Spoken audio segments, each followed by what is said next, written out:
Hey guys, I'm Zama. And I'm Lanzi, and welcome to Because We Said So. Girls' Meeting has commenced. Yes, once Welcome. again. So We are yes. nearly on episode 20. That's sick. That's great. Time really flies, guys. And we're on 50K soon. Yo, guys, we are moving. The pussies are moving. I actually love to see it. I'm so excited, and I love that for me. Same. How are you this week, Zik? This week I'm good. I'm chilling. I'm vibing. We actually just come off of the back of our podcast Yes. masterclass. We did a masterclass, guys, and it was sensational. Shout out to all the pussies that were there. It was so...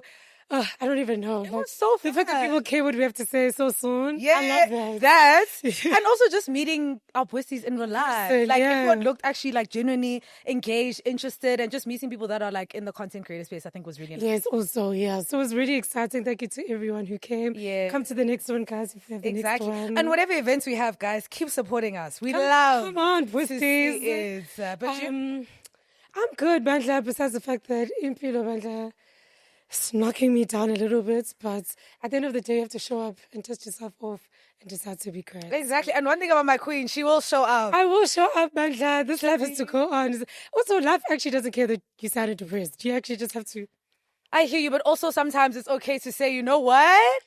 I'm can't having do my this. off day. Yeah, I Like, know. You know what I'm saying? Yeah. I also feel like we're also reaching that end part of the year where in general, we having year-end Yes. fatigue. So if you need to take that time off, take the it time off. Or off. if you need to take a personal day, take Take it off. And also, I think what helps is the fact that we have a whole week in between shooting. So I have enough time to like build myself up to be here. So it's Yeah, not like rest and all re- doom. But also, I feel like we had, like last week, guys, we were saying we actually can't wait to shut up because we were speaking so much. Like, oh Like, my word. you happened in my life, but last week... Yeah. We And were literally like from Sunday, Maktulwe. I did. Taking a vow of silence until we have to shoot again. On Sunday, I woke up Hey. and I was like, no one's hearing from me until Thursday.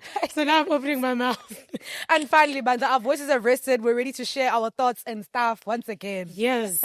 Speaking of thoughts and stuff, let's get into the pop culture rewind of the week. First and foremost, we're going to tap into the VMAs. It was the VMAs this past weekend. Was it the weekend? Yeah. It was the VMAs. First and foremost, I have to say congratulations to my girl Tyler for winning again. Another one. Because we are winners. No DNA, just R. S.A. Yeah. So congrats to Tyler. I really loved her outfit. Same. I Ooh. think she looks so cute. That little Chanel number. Oh, it was so lovely. And apparently she's coming out with a single called Chanel or something like Yes. that. So I feel like it matched her whole outfit to me. 10 out of 10. And also body tea. Yeah, body so tea. Body tea. No. I'll always be a fan. What else happened? The performances. Were really good. Apparently, Really good. Sabrina Carpenter, Mariah Carey, I saw her perform Yes. really, really Tate good. McRae. I don't really listen to her, but her performance, 8 down. 8 down. I Doja also- Cats. I didn't see her performance, eh? I did it is. I want to talk about her fashions, though. How did you feel about her fashions? I think because she's in an era's. Someone was saying, 80s we rather era, say. yeah. The last artist to do the whole eras thing was Rihanna, where I'm in the era of doing red hair, I'm in the era of doing this. She's in the 90s, 80s era, so she's playing into that. However, could have been a better outfit. Yeah, I still feel like even within that era. Tailored nicely. Yeah. Makeup. I don't know. Just it looked messy. Let me rather I say. hear you. Maybe- But I feel like I felt like that about so many of the looks at the VMAs. Because also I was like, maybe I know like it's different from the other red carpets in the sense that you get to like be fun yeah, with it's your not fashion as and stuff. strict. But like, oh my word, I didn't like a lot of outfits. Like most people's didn't. If it wasn't for Tyler and Olandria, There'd be everybody nothing else to didn't her. cook. Like, Oh, for real. And Olandria looked sensational. The beauty, the beads, Everything. the hair, The beauty and the outfit. beats. The beauty and the beads. Yo, she looked insane. No, she ate. I was like, Olandra, you're made for this. Yo, Even Nick. show me. I won't lie. Hey. The white niggas are kind of up, right? They The kind of white up. niggas. The right niggas, there's only one, by the way, that's up. Because Summer Walker brought her own white person. Exactly. And she said she's trying a new type and everything. Love it for her, I guess. Do you? I mean, I don't know. I also feel like I'm just happy that she's away from that London on the track era. Yeah. Because that London on the track stuff Yeah, was freaking me out. Like, all those guys. What about Sama Uzojola? Like, she's a serial dater. Oh, she is. She will date. I would love for her to take a break, but you know what? If she's tapping into something different, maybe this is going to work for her. Exactly. How did you feel about her outfits? Because I also don't like it. Sama countries, though. Okay, to fair. Me. But, much. Beautiful she girls. Is beautiful, and she sings well, which is the most important thing. Beautiful voice. Beautiful. You know, and who has that to sell these? So yeah, exactly. Actually, she's gonna be at Jesus and stuff. But the fashion was sound. Even Glorilla with that checkered. I hated it. So Sabrina Carpenter could have had a good outfit. Has she taken away that purple thing? Yes, like ABC's there. That's a sharp kev, but or even if she made it shorter and made it more fun. I don't know, man. Like, what are you guys doing? Do you think? VMAs, Tyler and Olanja took it for us, clearly. Oh, yeah, no. And I love that for us. Those are our faves. Exactly. We stand them all the time. Speaking of Glorilla, actually, we're going to get into Young Thug. Young Thug is bigger baddie. They're in the jail. He's a gossiper. He's a gossiper. I want to give context firstly, though, in terms of like Young Thug being in jail and that whole thing, because I feel like a lot of people don't really know what happened. And as a girl who loves rap and pop culture, I will break it down in a summary, right? So, Young Thug and Ghana, besties, right? Couldn't well rappers. Woo! So they were part of a group called YSL, right? So they got caught up in a RICO case. So the cops were basically saying, you guys are part of a gang, right? Then Young Thug said, no, we're not. No, we're not. Stood on that business. Then Ghana said, I don't want to act tough. We are part of I'm in that gang. We are in a gang. Whatever you need from me, I will give it to you. Because he wanted to get out of jail. Real, and that's so fair, right? Young Thug said, Ngizo valumlomo, and judge Ghana for being a snitch. And a lot of people around the time were like, oh my God, Ghana's a snitch. Why would he snitch? I'm like, guys, for the bigger picture, he's supposed to snitch. Look at his life right now. Also, this is real life, not power. It's not, hello, it's not power. So now I'm saying that to say, yes, he snitched, but if we look at it now, Ghana's successful. He's hot as nuts right now. Call me. Brianna, you eating. Do you know that? Brianna, oh my God. He's fine. He has a run club. His music is doing really well. On the other end, the other one who's still caught up in this legal stuff, your life is dwindling. Literally. He's gained weight. He's even making music anymore. Apparently, financially, he's not doing well. Drake had to help him, all these things. So it's like, you actually can't dodge things. I think that's what I'm trying to say is like, you actually have to face the music at the end of the day. And him trying to dodge this thing and be, oh my God, I'm going to get away with it, is not working out for you. Mm-hmm. But anyway, now all his phone calls from prison are getting leads. And I feel like the reason that's happening is because the cops are like, we're not going to let up on you. We're going to cook you until you admit to what you did. Dav, it's bad. Sorry to say you can't dodge the cops forever. This is the feds at the end of the day. But now in those said phone calls, justice for my girl, Mariah the scientist. Oh, man. First of all, I'm really judging her for being a radical. I was about to say, why are you in a relationship with a person who's in jail? Like, I'm sorry to say. And she's stuck beside him that entire time, and she's still beside him. There's only so much sympathy I can have. I'm just a girl. At the end of the day. Does have a cap. Because at this point, you love it. So, what was the stick beside you? Exactly. So now it's coming out that he was cheating on Mariah, saying that he's trying to have a child with another woman. Duh, and we're talking about a convict. Are we shocked? Are we shocked? And guys, if Mariah stays this time, I can't even lie to you. She probably will, though. She loves him so much. She loves him so much. And this is why Inklizio, like you actually, there's nothing you can say to Inklizio until she truly feels like she's ready to leave. She's going to keep going back to that guy, even though he keeps humiliating her every single opportunity that he gets. And so people on Twitter were like, oh, finally my queen Mariah's going to be free. I'm like, how do you guys know that? Like, you actually can't say that. If she could stick beside jail, she's going to probably stick beside him now. Exactly. And I hate that for her. So my message in terms of that is, queens, don't let a man be your downfall. I hate when a man is your downfall, and Mariah is killing it in the music scene right now. She's getting more mainstream. I need her to hlehla from that man so she can shine bright like a diamond. I hear you, because I feel like a lot of the time when she's in the media, it has to do with Young Thug. And like, what does this have to do with It's not most. Yeah. What does this actually have to do with Yeah, exactly. And also, even when he was busy talking about Glorilla, saying that she's not pretty and all that stuff, I can't date someone who is bashing another woman who's in the same industry as me. Like, I actually can't be with you after that. And you know what's the point of the conversation is what I'm trying to figure out. Like, what's the point of you saying that? I actually don't know. But I guess it's that thing also, you know, when you're in a couple, you guys just gossip. You guys talk shit when you're in a relationship. But my point is, and he also wasn't thinking about the fact that these things are going to get leaked. To be fair, it would be one thing if he was saying this in a public domain, but he really didn't think so, even though he's famous and stuff. But fine, he literally didn't think so. I'm not trying to excuse it, but I'm just trying to be like, that happens. Pillow talk with your man. You do be gossiping. But perhaps not in a recorded jail call. I hear you. But again, I don't think for the life of him, he thought that any of those things were going to get leaked. But also, he probably should have known better, considering it's between you and Mariah. Like, hello. You guys and also, like, before you take a jail call, they do say, this is a recorded call. So, like... Sure, but to be fair, they're probably like, they say, like, it can be used against you, what's in the call. You're not going to use it against me that...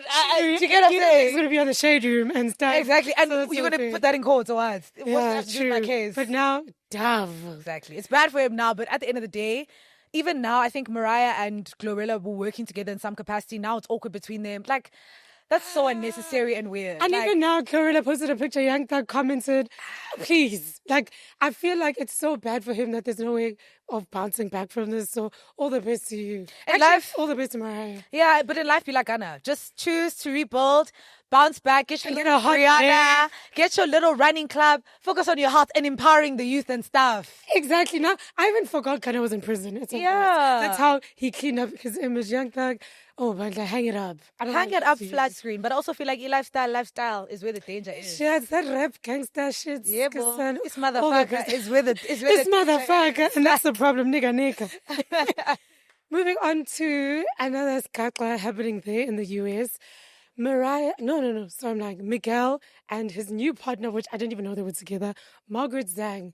So if you guys don't know, Margaret Zhang was the editor-in-chief of Vogue China. Shout out, huge. She's really big in the magazine industry. And she's like one of the OG influencers. Yeah. OG fashion. She's like iconic, if I can say. Very. So she's dating Miguel, as we recently discovered, and they have a 1-year-old child, right? Congrats, good and well. But the discourse now is that Miguel was famously dating Nazanin Mandy for years.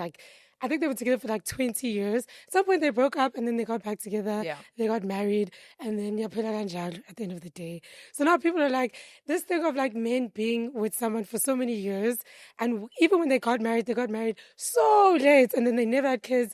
And then now he's only been with Margaret for about 5 minutes and now they have a child. Why do men do that? Is it in retaliation to the past relationship? Is it to make themselves feel better?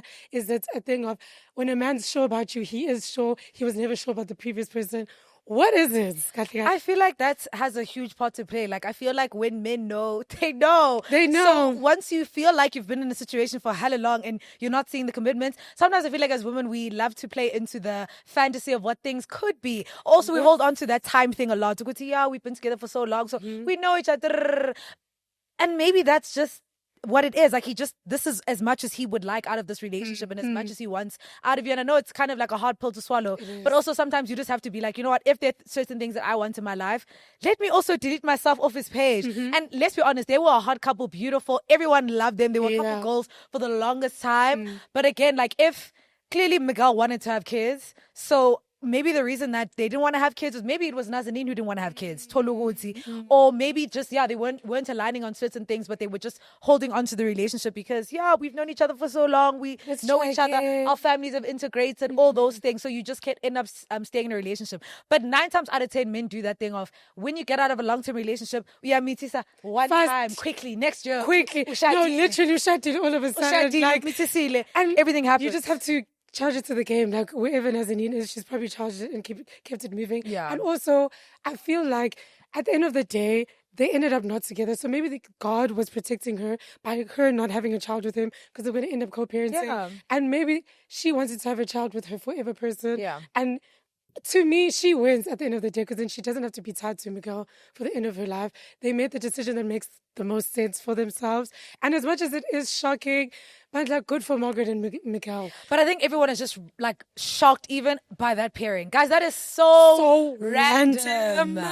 Like, where did they even meet and what did they talk about to be like, yep. Like, and also, I don't know, Miguel gives me that like player vibe, like super... like a lot vibe. Yes. I feel like it's the same. Their relationship Nazanin and Miguel's relationship gave the same thing that Tayana and Iman's relationship gave to me. So that's why I'm like, you with Margaret, like, but also to be fair, I don't know that much about Margaret. So maybe she's hip to be square. We don't know her to speak. That's what I'm saying. So maybe she is like Miguel. Maybe they make sense together. Maybe Miguel just doesn't have a type because these women don't look anything alike. Yeah, that's the thing. And also, I feel like men also, when it comes to kids, like get to a certain age and they just decide, but you know what? It is time to have kids. Like, it doesn't matter who I'm with. I'm having that baby. Like, that's so crazy to me. But like, guys, if a nigga decides to do his thing, let him do his thing and you move on with your life. Exactly. So I don't think we need to debuzz. Yeah, because I was saying, even as much as we say that about men, Margaret could have said the same thing to be like, well, I'm with Miguel now. I want to have a baby. My sense. You get what I'm saying? If it doesn't work out, it doesn't work out. If it works out, exactly. It works out. Everyone has agency, so everyone is doing whatever they want to do. And when they want to find out, he's going to keep it moving. Yeah, no, men will keep it moving. So you also need to keep his Yeah. Don't worry about what the next person's doing because uzokoa. And what about a man, like he will shock you. Like you can never anticipate what he's going to do. Yeah. So, speaking of babies, the last discourse that I saw on Twitter is people, I wouldn't say it was a discourse only this past week. I've been seeing it here and there. This topic of people without babies saying things like, living my life and childless, or, oh, imagine I'm hungover and I had a child, or anything like that. And then people with children being defensive or being like, you guys don't... And we're not cooking you guys. It's not about you. We're just saying we love the fact that there's no ngwe on a Saturday morning. It has nothing to do with you. So there was discourse in terms of people saying that the people with children that do defend that wish they were us at the end of the day, or people that without kids are miserable and they do want kids. Let's put the tools down. Let's put them down, because I just feel like even the people that are so triggered and you have kids, you're triggered because you do feel like, oh my word, I wish I could have this. Yes. Because other than that, you're happy with your kids. So why does what the next person say affect you so much? Exactly. And you're like, no, you wish you could have this fulfillment that I have being a mom. Who's to say everyone wants to have kids and will be fulfilled by being a mom? There's other things that fulfill people in life. Yes. And what if I want to have kids later? I want to enjoy my own cash and enjoy being selfish and stuff. Exactly. Why are you so triggered by that? The only way that can truly trigger you is if you wish that was you, huh? You wish that was you, huh? You want a piece of that pie? Sorry, your child's... And my thing is, me saying I don't want kids and listing my reasons is not me taking away from the fact that you love being a mother. And you, like, the two things are separate. They're not mutually exclusive. So my thing is, I think it's okay for you to love having a kid and me not want a kid at the same time. Exactly. It's okay. And I feel like a lot of the time, the people that say, or that rather comment on people that don't have kids, want us to be miserable with them because they feel miserable. Almost like, I'm miserable when I have to wake up with a hangover and take care of my child. So you must also go through that. I don't have to. I've made the conscious decision to not have to go through that. And I can vocalize it if I want to. Exactly. And I'm fulfilled where I am. Like, I haven't... Also, I feel like when people say I don't attach my fulfillment and feeling whole or personality to being a mom, I'm judging you for doing that. I'm not. If you being a mom is what makes you feel great, happy for gives you purpose, I'm so happy for you. But I would rather die. Like, being pregnant right now would be my 13th reason. No, but my thing is also, it's like, me saying that I don't want something doesn't mean I'm hating on you who wants it. Like, what does it have to do with you is the question you really need to ask yourself. Because if I'm talking about something that is for me, that's personal for my life, what does it have to do with you? Ask yourself that question. Because it really has nothing to do with you. Exactly. And like, even I'm just vocalizing my feelings. Exactly. And on Twitter, someone was talking about the cost of having a baby. Like, someone was saying 4,000 Rand is too much money for having a baby. And then someone was like, oh, but you guys spend this money on alcohol and stuff. We do. And... that's what I want to spend it on. Like, why do I want to spend it on a baby when I don't have to? Like, I'm also I'm so dead. If they're saying it in the context of how can a person be spending on that and not on their child, I hear you. But for us who don't have kids, what else is the 4,000 Rand going to go to? I must put it for my future baby. I must put it aside for my hypothetical that child. And queen. Sorry. I still have a baby in my arms. April Spritz way. Hitting April Spritz and happy family. So sorry, I'm getting that shot. Exactly. I just feel like everyone needs to be content and be happy with whatever stage they are in their life. And even if you're not happy, you need to deal with that in your own personal time. But susfaga, like you not being happy, I'm so sorry. Like, and I can empathize with that. Yes. But like, that's all I can do, because at the end of the day, like, it's your reality and it's your situation. That has nothing to do with me. I can't not be happy about not having this thing because you're upset that you have it. Does that even make sense? Even when you said that right now, it sounded... It doesn't sound okay. And like, if kids are blessings and stuff, like, don't worry about what the other people are saying. Be happy with your kids and your blessing and your household. Be happy. Like, just be happy. Yes, and I think actually, if anything, what you should take away from this is, I think you need to work on yourself and get to the point where you're content with your life, so that what other people say doesn't bother you or affect you at all, especially pertaining to your child who's not going anywhere. You're going to be a mom till you die. So like, you're going to have to get to the point where you are content with being a mother or a father, or who are shaking our asses on yards. Yeah, but this is also why, guys, hold off on that kids thing for some time. Like, chill on the kids thing. Because I ain't down at the end of the day. So, let's relax. That is my advice to the youth. Because you guys are having kids. And now you're beefing with us who don't have kids. Let's chill. Let's relax. No, literally. But guys, today's topic, we're going to be speaking about the duality of life. Kind of navigating, going through life's highs and life's lows throughout your 20s. And I feel like throughout your 20s is that time where you go through some high highs, but you experience low lows. And a lot of the times they're happening simultaneously. So it's kind of about how you navigate feeling sensation while at the same time, the building is burning.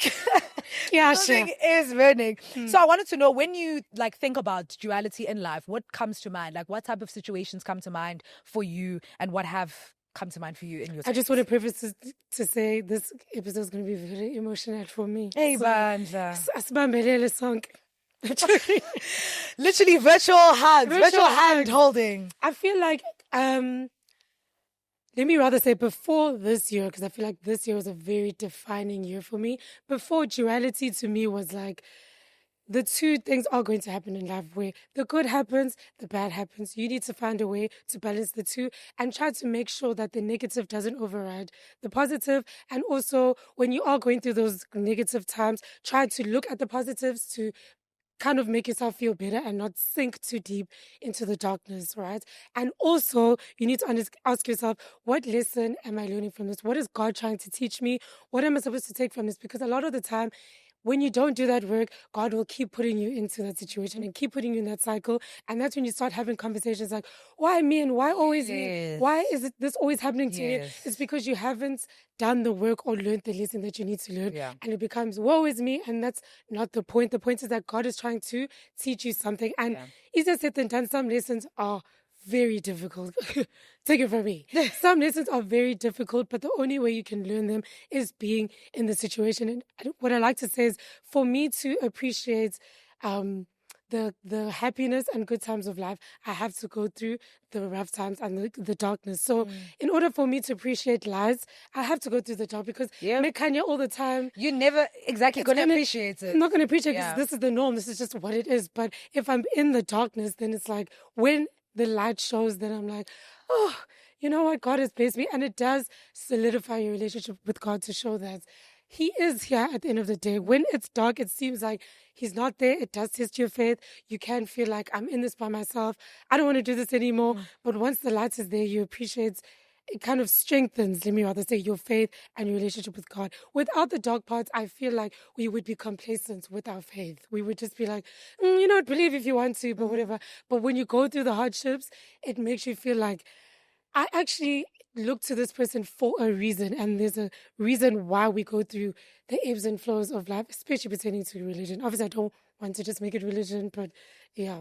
But that's the perspective we're coming from. I'm just going to link to that. It is. I was actually watching a TikTok video. It was like an interview like story sharing that Spokukhe N had done.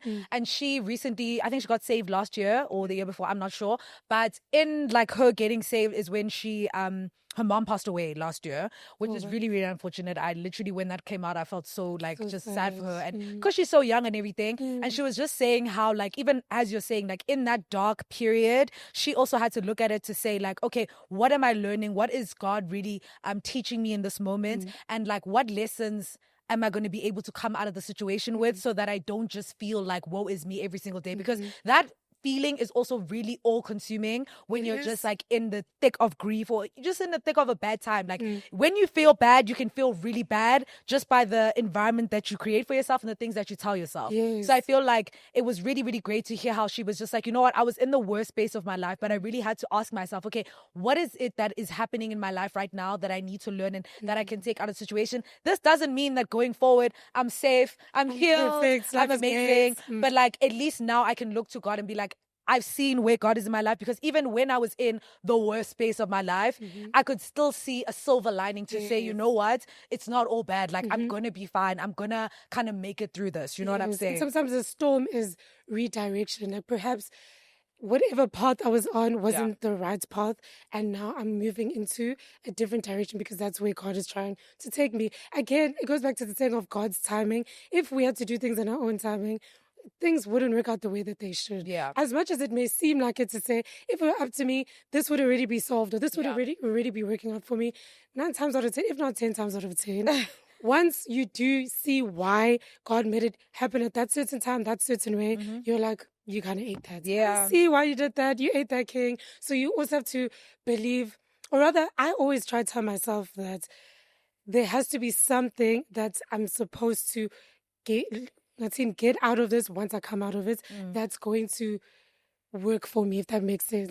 There's not just I'm learning a lesson from this and I need to get through this and whatever. It's also when I get on the other side, I know there's going to be, I don't want to say a reward, but just something that's like, you went through this for you to have to receive this, if that makes sense. So I try to tell myself that when I come out of it, whatever I do receive after that would have been worth all of this. Yeah, because at the end of the day, like, situations is what grows us as people. So we have to go through the hard ones, as tough as it might be. We have to go through them because that's what builds us to be the women and men that we want to be, essentially, one day or another. Yeah, exactly. So I wanted to ask, is there situations throughout your 20s, like from when you were in your early 20s up until now, that you felt like, okay, periods in your life where you've just been like, you know what, everything is going so well for me, but right now there's just also something else, whether it's loss, heartbreak, anything? I feel like I'll speak of two like pivotal ones. Is the year that I lost my dad, right? Horrendous, naturally. So with that, I'd say when did he pass? I think it was June. June, yeah. And that's like when the year starts to flip to like when work starts picking up and all that stuff. And then that's when I met my previous partner, right? So the tough part with that was I'm going through this grief that is literally killing me. Like, it was consuming me. You're crying all the time. You're getting triggered all the time. I'm also trying to carry my mom, my family, all of this stuff. And then on the flip side, I'm meeting this person. I'm getting to know them. It's great. Kumnandi. It feels good. Work is picking up all these opportunities. I'm traveling. That feeling it's almost like, what am I actually supposed to do here? Because at some point I was like, I actually can't entertain this relationship because I need to focus on this grief and get through it and focus on it. But at the same time, there's nothing wrong with what's happening here. So perhaps it's supposed to help me balance the grief so I don't drown in it. But then at the same time, I live in the guilt. That's the biggest thing, is the guilt of like, I'm not giving this grief and this moment enough attention because I'm so happy on this side. So it's kind of like, are you sad? Because you seem very happy. But it's like, I'm not happy because, of course, I'm happy with this person's we're going on. But when I go to bed, I am crying. I am upset. I was going to say, do you feel like it was helping you kind of mask it in a way? Like, not mask the grief, but also just like as a coping mechanism for the grief? Because even I remember you in that season, I was like, is she okay? I don't even know. Like, is she fine? Because also, I didn't know either, to be fair. And I think that's where the downfall was. Like, it was almost like, let me focus on this positive feeling because it feels great. And it's a better feeling to have. Yeah, it's a better feeling than grief. Yes, but then the down part was like, when I did crash, I'm crashing times 10 because I'm going from the super high feeling to the super low feeling. And that would also affect the relationship to be like, now my really heavy days are like super heavy and I've switched off because I'm crying all day and I'm going through this. So it was like really hard for me that year because I was like, I really want to grieve and go through this, but I also want to give this relationship a chance because there's nothing wrong with it. So it was kind of just like, I'm being what the hell either side, and it's like, am I supposed to go for the good thing or go for this thing that in the end is going to benefit me to focus on, because I don't want to be that person where 10 years from now, I'm still grieving. Do you know what I mean? Obviously, grief doesn't have a destination, but like it does get to a point where you cope with it. Yeah. As someone said, the perfect saying, grief is like having a rock in your pockets. When you initially put the rock in your pocket, it's very heavy, right? And it feels like a heavy load. It's uncomfortable. But eventually you get used to the weight of the rock. Yeah. And sometimes you may knock something and you remember that there's a rock in your pocket. But then after that, you keep it moving. That's grief. Yeah. You know, it's suppressing and resurfacing. That's what it is. So balancing the two was really hard. And I can't even tell you if it was a good thing or a bad thing. I just got out of there. But you did it. So well and good. I did it, Joe. And then I'd say the second experience is what I'm currently going through, which I'm going through a health journey that obviously I didn't expect, right? And it's something that you can't... I think the hard part is there's nothing that I necessarily can do to like speed up the process. You have to trust the process, and that you have to sit in your faith. And that's really, really hard when things are not looking good, right? So I think the biggest thing for me right now is like, I have to just sit in my faith and nothing else and trust in the process. There's nothing that I can do. I have to just trust God and understand why He's putting me through this process and understand the lessons I'm supposed to learn from this process. And also kind of, I'm learning a lot about myself in terms of how strong I am. I feel like I'm strong as hell. As hell. Okay, like I thought I was strong, but like, woo! This year showed me that you're very strong, baby. Yeah, and like, with that, on the other end, it's like, in terms of career, everything's going so well. We started the podcast and it's doing really, really well. The opportunities are great. Career-wise, things are going really, really well. I'm really happy with what's happening in terms of my career. I just hit 100K. Like, all these milestones are happening and it's great. But it's so hard to celebrate that because I'm literally fighting for my life. So it's like I'm going through two things at the same time. And then I have moments where I'm like, were we supposed to start this podcast this year knowing we'd say angiko right? But then at the same time, it's like, God timed it this way for a reason. Hence, it's doing so well. Hence, it's getting all these opportunities because it was supposed to happen at this time. So you can't question that. Maybe what I should be saying is, why is this happening at the same time? Perhaps it's showing you how strong you can be. Perhaps I'm supposed to spread a message about health. Perhaps there's so many things that go through my mind to say, why is this happening at the same time? But I think the part that I struggle with is like, I feel guilty about not being able to celebrate my wins right now because the only thing on my mind is getting through this health situation that I'm in. Because at the end of the day, life, you could be a billionaire with Louis Vuitton and yachts and stuff, but if you're sick, you can't buy health. That takes away everything that I have around me. So because it's the only thing on the forefront of my mind, it's really tough to appreciate all the good that's happening in my life. It's really tough. Yeah, I hear you. Because literally, like, as you said, if it's something that is encompassing your everyday thoughts, like, these things are also happening in the everyday. It's not like it's happening at a different time where you have just free opportunity or free real estate in your mind to give it all your attention. So I definitely understand that. But I feel like you do, like, a good job of kind of just balancing it. And obviously, it probably also has that thing to do of, like, when you're alone, it probably plays on your mind a whole lot more than when you're with people. But you're a strong girl, and I think you should be so proud of yourself, honestly, Sana. What can I do? I had to thug it out. Should we know? But you're doing it so well. Like, literally, you should be so proud of yourself. And also, I wanted to say, like, having a support system is a very big thing. And it's so crazy because if you are subscribed to my channel, remember, I moved out of my previous apartment and I was like, I want to move home for a few months because the place that I want is only available for my, like, February. Yeah. Little did I know God had something up his sleeve to say. See, everything happens for a reason. For a reason, yeah. Baby girl, you're going to go through a health journey that requires you to be at home because I would have never been able to live alone and go through what I'm going through because I need help and to get around because it's like a physical thing. I need help. My mom has to help me. Yeah. And also as a mom, she wants to be there of course 24/7. So part of me is like, this journey had to happen, which is why I know there's something I'm supposed to learn from this. And if I miss it, unfortunately, you're going to be in this wave until you get the message that you're supposed to learn. So I know that this is not by chance. It's supposed to happen because of how everything played out. But having a support structure like my mom, shout out to that woman. Without my mom, Lord knows where I would be. It would be Zama's podcast. It would be Zex Online's podcast.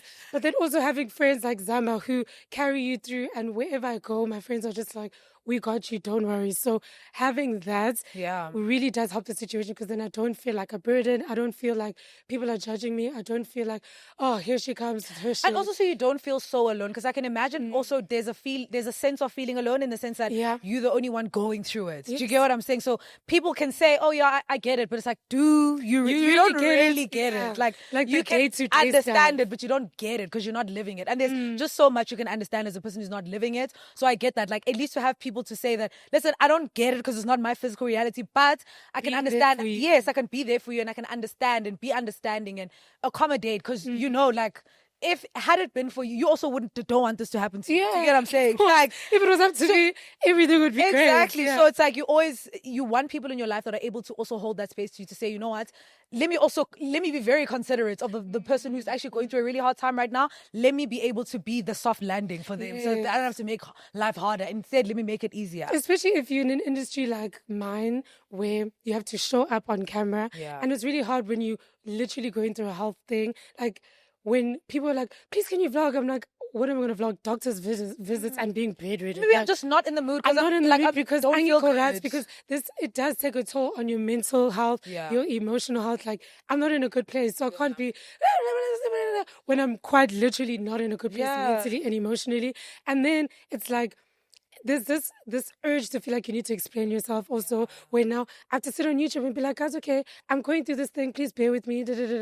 And then what sucks is seeing comments like people, it's like some people were like, we don't care about that, post a vlog. Or some people were like, move on to the next thing. And it's like, we need to be mindful of guys need to be mindful. Like, as much as social media people, yes, we chose this job, we do go through stuff. And unfortunately, I can't do this right now because I need to prioritize this. But as soon as I'm good, I will be back on the waves. And also, it's not like you're just leaving everyone silent. You're like, I'm going through this thing, and that is why you're not seeing me. I'm not telling you just because I'm trying to have you weigh in on what I'm going through. I'm telling you just to let you know that, by the way, I'm going through this thing, but I'm trying my best. I'm doing what I can. But just know if I'm a little quiet, this is why. It's not because I'm trying to put you in my business. I don't want to tell you. I actually don't. I actually don't want to tell you. I'm telling you because this is my job. This is the community that I've created. So I'm just creating that open line of communication.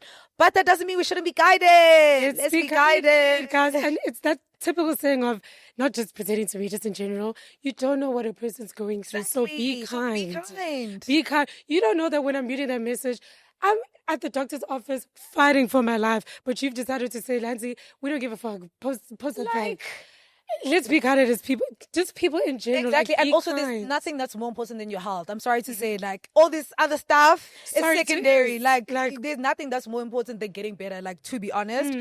So yeah, I feel like for me, in my life, the hardest things I feel like that I go through in terms of in my 20s is just when I'm emotionally not in a good place and I have to keep going, because I feel like that for me, places where I've been really emotionally down, like places that I can like think about, is like 2020 when I moved to Joburg. I was down bad. Like, I didn't have a support structure. I didn't have like in Joburg, I had people back home, but like I didn't have people in my immediate circle that I could go to when I was having a bad day or that I could talk to. So I was just really in a low place. Although I was doing really well at school, I was doing well on my channel, I was getting great like gigs and stuff like that.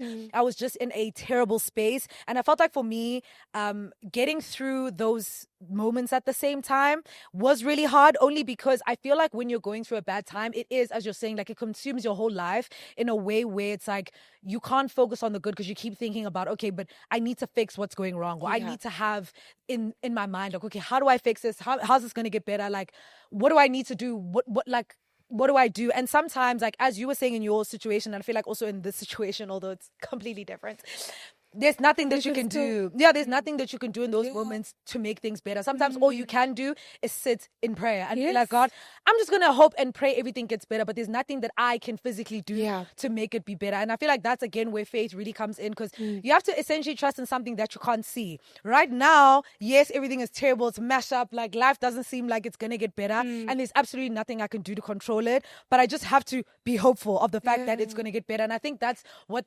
the hard thing, I guess, about going through those moments at the same time, because Faith is just, that's why God said you only needed the size of a mustard seed. That's how little your faith needs to be. And that's how great the impact can be. Yeah. But like he's saying that it's really hard to have faith. So you just need the faith of a mustard seed, a little crumb of a mustard seed to make a difference. So I feel like that's also something that people need to keep in mind, that you don't need to have faith or be faithful all the time, 24/7, and have great faith all the time. Sometimes it can just be a little crummy. Sometimes you can only show up a little bit for yourself. Or sometimes you can only, just be hopeful in a little way, in a small way, but just like that still means something. And that's still, even if you're working towards something, even you showing up a little bit to make things better or make your situations better is enough. Because sometimes we feel like we need to do these grand gestures or whatever the case is, whereas you just need to show a little bit. Just a little bit. Even if, like, you know how when you're going through a rough time, it's so hard to even pray sometimes. Yes. Even if you pray just once that week, God has heard you. Even if you pray just or talk in your heart, he's listening to you. Even if it's just into a worship song, it's enough. It's enough just to plant that mustard seed to say, I know you're there. Yeah. I'm going through a trying time and it's hard for me to speak right now. But what I can say is this. What I can do is this. He's listening to you always. I guess it goes back to when people talk about like a waiting season. If you're in a waiting season, that's idling is uncomfortable. Yeah. Waiting for the unknown sucks. It's better when you wait. For example, if I know in 2 months I'm going to get a car, for example, then I know I just need to thug it out for these little 2 months and I'm going to get it. But when you're waiting for the unknown and you don't know how long it's going to take, it's excruciating. It's uncomfortable. Sometimes you're like, I don't want to be anymore. Sometimes you're like, what's the point? Sometimes you question God completely. You give up. You throw the towel. You even start doubting your path. You start doubting your talents, whatever, your career, whatever it may be. That's what the waiting season is, unfortunately. But I remember I saw an interview by my future husband, Michael B. Jordan, where he said people tend to give up exactly where things are going to shift. So, unfortunately, with the waiting season, it is also a test to say, how much are you willing to trust God? And sometimes that's exactly where the breakthrough is the part where you feel like, and I can't do it anymore. That's where usually the breakthrough happens, where what you've been waiting for is on the other side. So, yes, it's easier said than done, but usually it's me saying that now, but like usually where it gets really, really, really tough, that's usually where the breakthrough is going to happen. So you have to keep reminding yourself that while I'm going through this, there is a breakthrough. You're not going to be in that position forever. Like it cannot rain forever. It never ever rain forever. A day in our lives. The sun will shine. Exactly. So I feel like, you're right. You just need to hold on a little while. Just hold on for 5 more days, 5 more seconds, 5 more. Just hold on. I swear. Like it's hard, but hold on. Hold on. I was going to say, how do you feel about, specifically, I guess also because we're on social media, do you feel like there is a pressure to kind of look like you have it all together, even when things are beginning on the side, to say like, even if you are having like a huge moment in your life, career, whatever it may be, do you feel like you need to focus on the good? And how people always say, like on social media, we always put up best foot forward. Do you feel like it's important to share the fact that, you know what, I am also going through something, or is it okay to just do the highlight reel of things? Because I feel like that is what most people do anyways, but it's also fair because at the end of the day, no one is going to show their worst moments. But I also feel like it is important to kind of also be a little bit realistic with people, to be like, you know what, yes, I am excelling in this part of my life, but also, I'm a person who also goes through through shit without like oversharing or anything like that, but just being like, you know what, I'm also going through my own share of stuff, even though this amazing thing is happening for me. I think it is good to share that part of things, because which we've spoken about on this channel before, because people look at our lives and think everything's perfect and they feel like no one else is going through what I'm going through. Now you feel this pressure of, I want to be like Lanzi and have life be perfect. It makes people lose touch with humanity, if I can say. So I feel like when you do voice out that I'm going through this, it humanizes you. It makes you relatable. And not relatable like, oh my God, I want more followers. Just relatable to be like, yes, I'm showing you guys that I just got 100K subscribers, and that's great and it's achievable. But at the same time, I'm also realistic to say, guys, I'm going through a really tough time. And if you're going through a tough time, you'll get through it. You can show up every day. Like I show up on the podcast. You have to show up at work. It makes us human. I think we should do that more. I do understand why some people don't, because I don't want you in my business. Same way I'm very like, I'm not going to give you guys the 411 of what exactly it is I'm going through, because it's not your business. But you can let people in just a little bit, just to make yourself more humanize yourself, if I can Yeah. say. But I think staying quiet completely can be very dangerous, especially with the type of audience that we have, a young audience where they are going through stuff. And if you see someone who just seems like everything's perfect, it could make the situation worse. Yes, and it starts to also give unrealistic things for people to aspire to and unrealistic goals and all those types of things. And that plays into mental health as well. It does. I also just feel like in general, and I'll specifically speak to influencers, I feel like that is why sometimes people won't connect with people because they feel like, oh, you have everything figured out. You always know what's happening. Like you never have down moments. And I feel like for me, when I realized that, you know what, it's important to let people in when you're going through a shit time is when last year, like I was going through something and I made like a vlog about it. And people were like, oh my word, like, you have feelings and stuff, like shout out to you. But I was like, duh. But at the same time, I was like, I also get it because sometimes you see someone and maybe you aspire to have what they have, or maybe you just love to look up to them, or maybe you feel like you see yourself in them. But the only thing that you're not seeing is like, maybe has she ever had a bad day, or has she ever had things that annoy her? And I've realized about myself is that I don't like to show those things. And I'm also like, but why not? Sometimes it's like, if something happens that annoys you, show it. If something happens that irritates you, or you're just not in a good mood today, or you just, it's okay to let people see that, because I feel like it does humanize you. Because even when we go back to things like when influencers, let's say, make mistakes on thingy, I'm not referencing anything, by the way, I'm just talking about very generally, when influencers make mistakes and stuff, people can't relate to that, because now you've put yourself on this high pedestal to the point where now people feel like you're this thing that is untouchable, and you can't, not understanding that you're a person just like them. You make mistakes in your everyday life. Like you also like rub people the wrong way. Yeah. Do you know what I'm saying? And it's okay, because at the end of the day, like not everyone is going to like you, and you're not going to like be everyone's cup of tea, and you're going to do things that might rub people the wrong way, and that's okay. Yes. You know what I'm saying? As long as it's not detrimental. But it's actually okay to not be everyone's cup of tea. And I feel like because we don't maybe show some of the more vulnerable moments, people tend to now be like, oh, you're over there, you're untouchable, you need to do everything perfectly, amazingly, because that's the idea that you've kind of helped me create of you in my mind, if that makes sense. We're not robots at the end of the day. Like, we're people with feelings, and I think people can sometimes see us as robots who just put makeup on and go out for drinks and shoot a video and then go to sleep. But I feel like you feel that's like what that. You show. Yeah. But it's like, I actually do go through stuff. But also I wanted to say, as someone who, I've been very vocal on my channel about my mental health, right?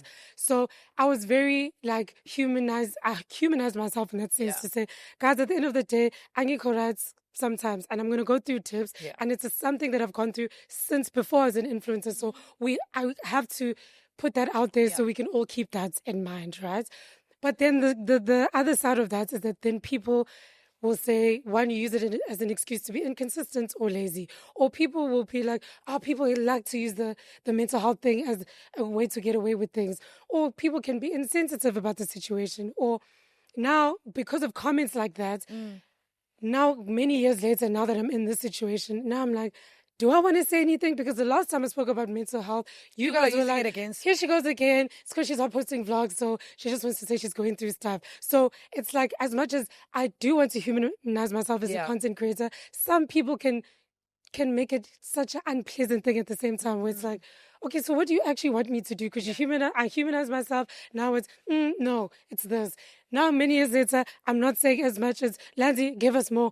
So that's the tricky part, is like, I guess you can't please everyone. Yeah, you really can't. You have to do what works for you and what's most of the people that do support you listen to, because you absolutely can't please everyone, but there are people that do support you, the Gamma Gang that does listen to you, to say, you know what, Lanzi is going through something. Like, someone come to the 100K video saying, oh my God, post a vlog, blah, blah, blah. Someone replied and said, guys, she said she's going through a health thing, so she will post. So comments like that are like, thank you. Someone is listening. Like, and I'm doing what I can. I'm posting a video. So doing the best I can with what I got. Yeah, and it's like, be happy. There's a video on my channel. I'm talking to you guys. Let's take it for what it is. Let's not take it, get an arm and one leg.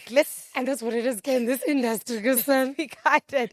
Okay, to end off, I wanted to ask you if there was someone who is in their 20s, maybe mid-20s or wherever, to be honest, chat, and they are in that season of like, things are going really well for them. They might, but then also they might be dealing with grief or just like mental stuff or just personal stuff, whatever it might be, that is also then bringing them down. How would you say is a good way to kind of cope through that so that you don't lose your mind? Because I feel like that tug and pull of like, I'm supposed to be happy, but then I'm sad.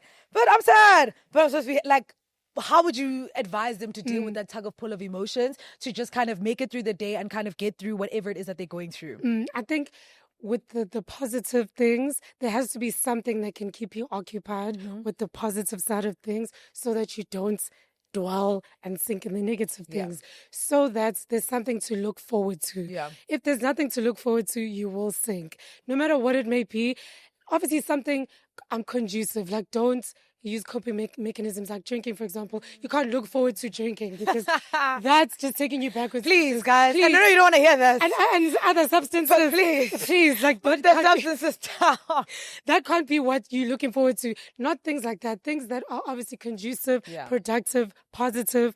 Like for me, the podcast, I know, you know what, every Thursday I have something to look forward to, which is the podcast. And every Wednesday when the podcast drops, I have that admin, or when a campaign comes, I can work on that just to switch my mind off from that and have be something that I look forward to. Because when I do have the negative moments, I let them happen. It's easier to let them happen when I know I'm going to do something positive the next day. Does it make sense? Yeah. So if there's something to look forward to, even if it's the little money you have, order something from Shein. Even if it's a new phone cover, to keep yourself excited, do that so that those happy endorphins can be charged up in some way or somehow. If it's seeing a friend, even if you don't have to go out, go to the friend's house, seeing a family member, there has to be something to look forward to. Yeah. That's what I'd say. If there's nothing to look forward to, you will sink. Take it from me. But I'm also of the thought that, you know what, in everything or in any situation that you're in life, there's always something to be grateful for. Whatever it is, there is something that you can pick out to say that, you know what, I'm still grateful that so and so. Because even if, like, I don't know, like whatever loss you're going through, you can be grateful for the people that are still here in your life. For whatever emotional thing that you're going through, you can still be blessed and, I still have a roof over my head. That's why I feel like I like to lean into gratitude when I'm feeling really down, to just thank God for the little things. Even if it comes to, thank you, God, for having food in my fridge. Thank you for having water in my taps. Thank you for having a home to come. Thank you for safety. Thank you for keeping my family safe through the night. Because a lot of people don't even experience that. So even as hard as life can get sometimes, I just like to lean into the small little gratitude moments that I can have, just to remind myself that in whatever moment you are experiencing, you're still blessed and highly favored. Yes. No matter what it is that you're going through, like, you always need to remember that, you know, there's always something to be grateful for. There is. So I think, coupled with having something to look forward to, because I think that's also really important, and just pouring into the happier parts of your life, you also just need to be grateful, because I just never feel like there's a moment in life where there is no gratitude to have. Yeah. And also, like, it could be worse. Like, I do hate that saying, because right now it's worse. But also right now it is worse. And it can't get worse. Yeah. But it's obviously a loose term for me to say, but like, that's what I tell myself to say.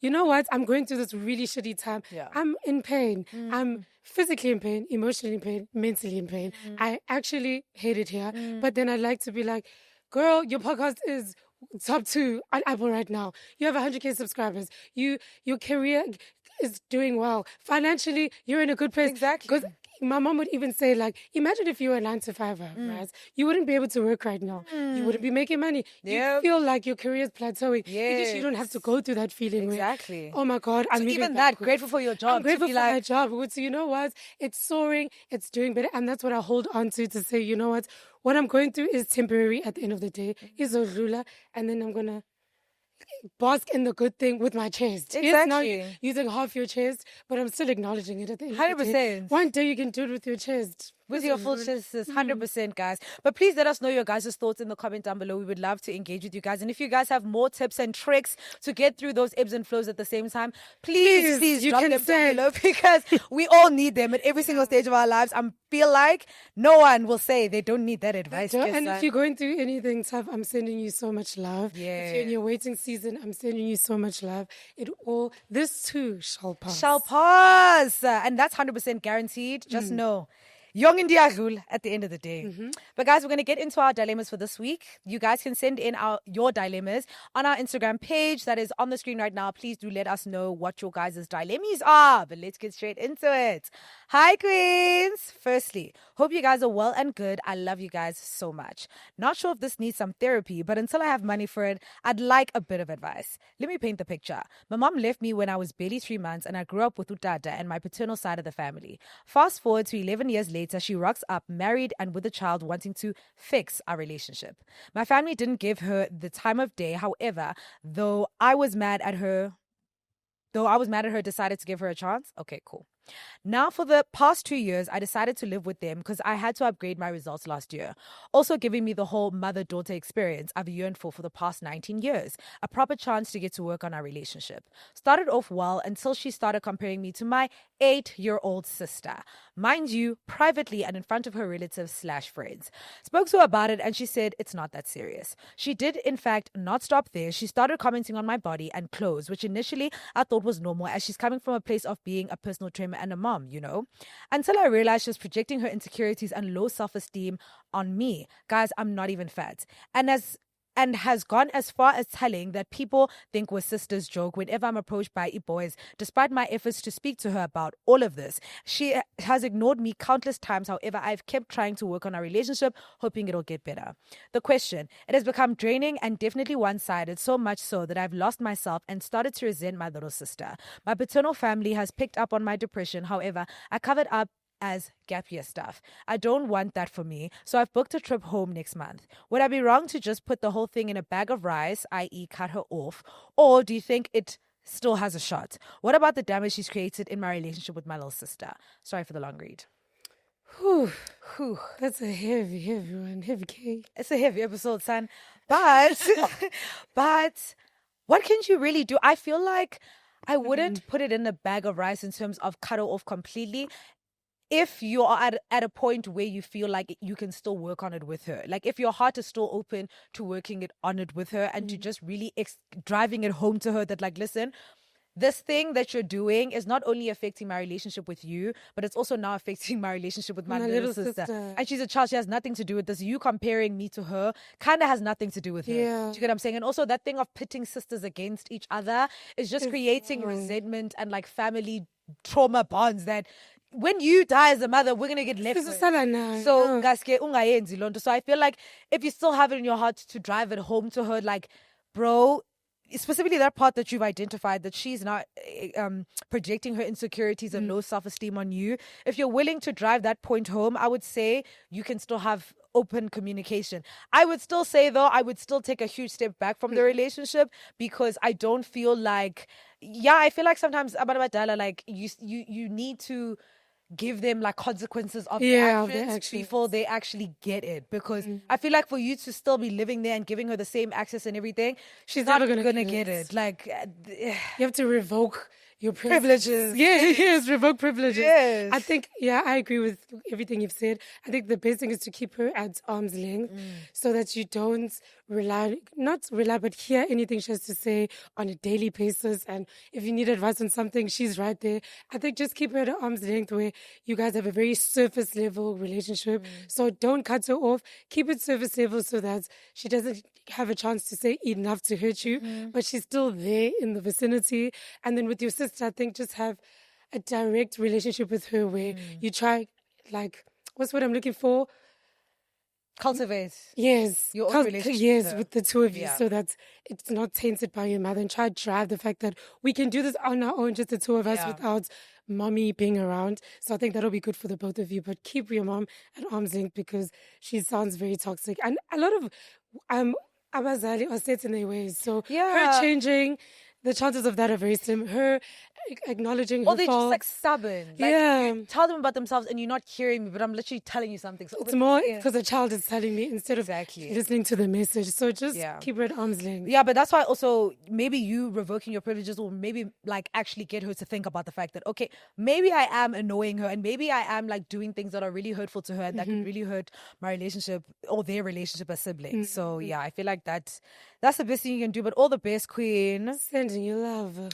The next one says, hi besties, I have a dilemma I've been struggling with. As well as we all know, the unemployment rate kwa Cupcake is really high. I graduated and for a while my best friend and I were both unemployed. We're both graduates. We became very close during that time. We were navigating the struggle together, making ends meet. However, we could and always had each other's back. But then things changed. I eventually got a job and suddenly the dynamic of our friendship shifted.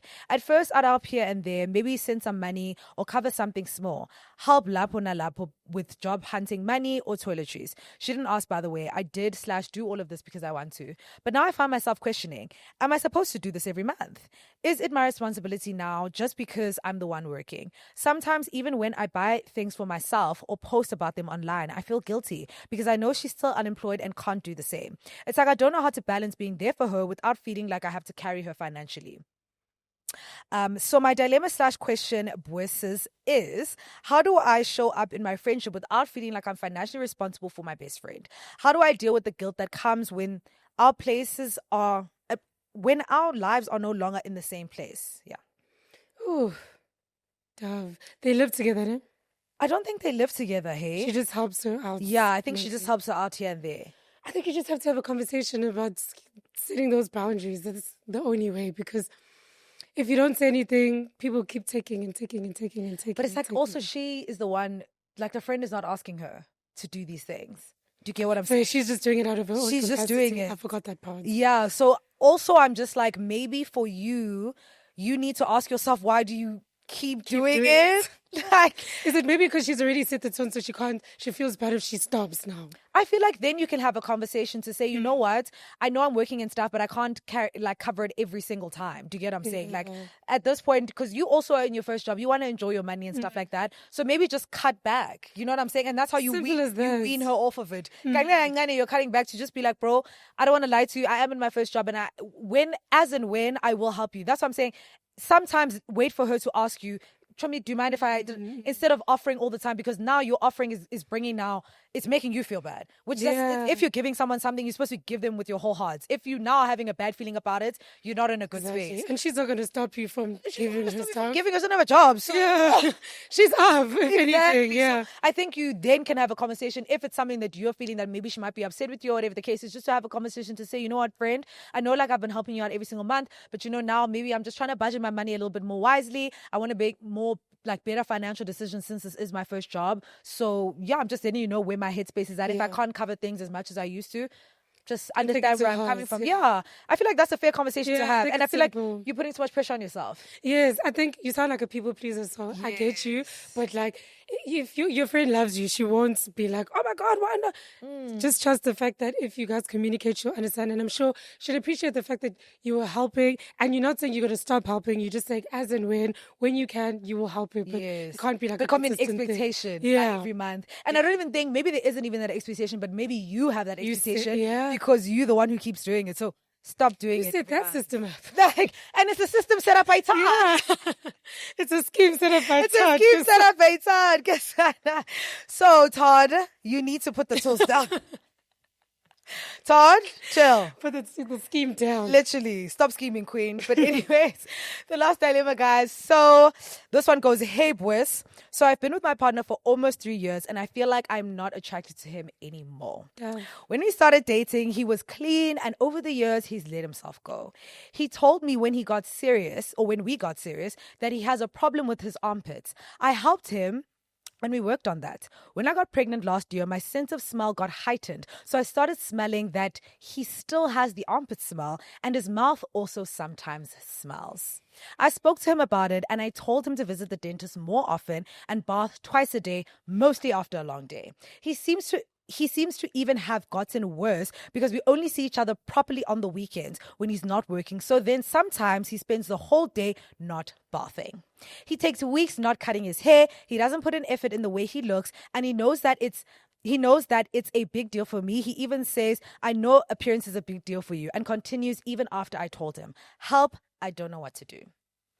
Am I allowed to laugh? Like Dove. Do you know that? Like Dove. I'm so sorry. Those are grounds. Grounds. Like those are grounds. Especially if you say, I know you care about my image, like image and stuff, and you do nothing about it. I'm so sorry. If you smell and you don't do anything about it, it's absolutely not going to work. And you know you smell. Oh, so I'll the whole day. Halitosis. What about I have to make out with you with that halitosis in the room. Like it's such a bombing in that mouth. Give me cereal. Justice for me also. Do you get what I'm saying? So when we have to fry chips, that's what I'm saying. How do you fry chips? How do you even get close enough to kiss with a stinky mouth? Let alone flying frying chips. It reminds you of that Lamar and Chloe on Yes. when he had a cavity and Kim was like, I can smell it from here, I guess. Just a little hug. She said, that cavity. And guys, cavities do be like that. So be guided. Go to that dentist, fix that cavity. Like, I'm sorry to say, but like those are grounds. Like I would literally be like, I was gonna say, it's giving you have to go, because it's not just the fact that he's a victim to the fact that maybe he has like problems with his armpits or halitosis. It's the fact that he doesn't care enough to do anything about it. On top of that, not even cut his hair. Like not bathing. Not bathing. So that means it's just a character thing then. Like it's not the fact that, oh, I'm a copper, I'm just smiling than the next person. I just actually don't care because I won't even cut my hair. That's not going to work, because that means you don't care as a person. You don't care a damn. But also, like he doesn't care about the fact that you have to smell him and the fact that you have to look at him with that uncut hair. I also feel like for me, like if you're a girl who puts an effort into their appearance, you need to be with a guy who's equally yoked with you. Like, someone who cares a damn about if their hair is cut or not. Like, let's take each other seriously. Yes, if we're going out or if we're just going anywhere, going to do groceries, people need to see us together. Like, let's also be guided. And why do you not care about these things? You want me to look good and whatever. I put an effort into how I look, and I make sure I bath, I do my hair, I do my nails. I'm that girl when you think, oh, you have to bring to the plate is that pip.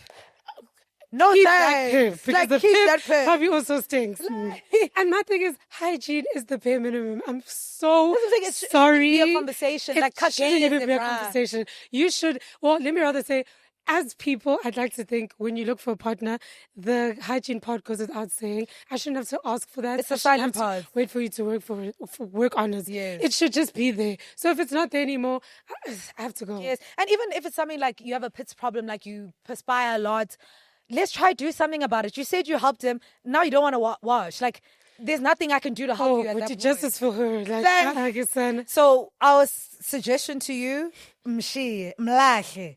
At your early. If hygiene means that much to you, you're going to have to. Sorry to say, it should mean so much to you. Walk away. You have to walk away. Yeah, I don't like to.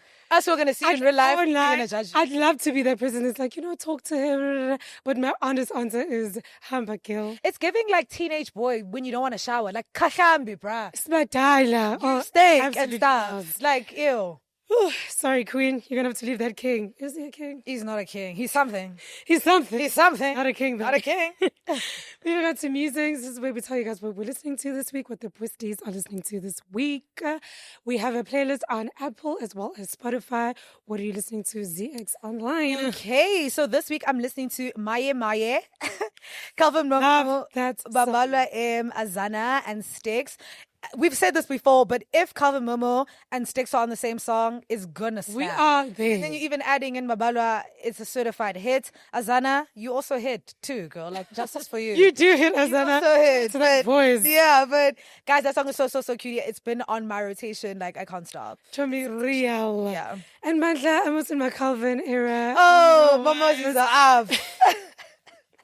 Back on the Mimosa charts. Oh, damn. I'm listening to on his album Kurula. Is that how you pronounce it? I think my so, though. My favorite song on the album is Trilogy. I'm obsessed with that song. A sensational song. So it's back on my rotation. My rotation. I absolutely love that song. But also, I started listening to, finally, I know, cook me. I'm finally listening to the Brown Coin album. I think it's the recent one that he dropped. Okay. I'm finally listening to that album. So the Momozis are up. Yeah, I feel like I still need to give that one time. Maybe like December and stuff. To be real, with Calvin these days, it's going to take time to catch up. But the thing is, by the time we're trying to listen to that, he has a new album.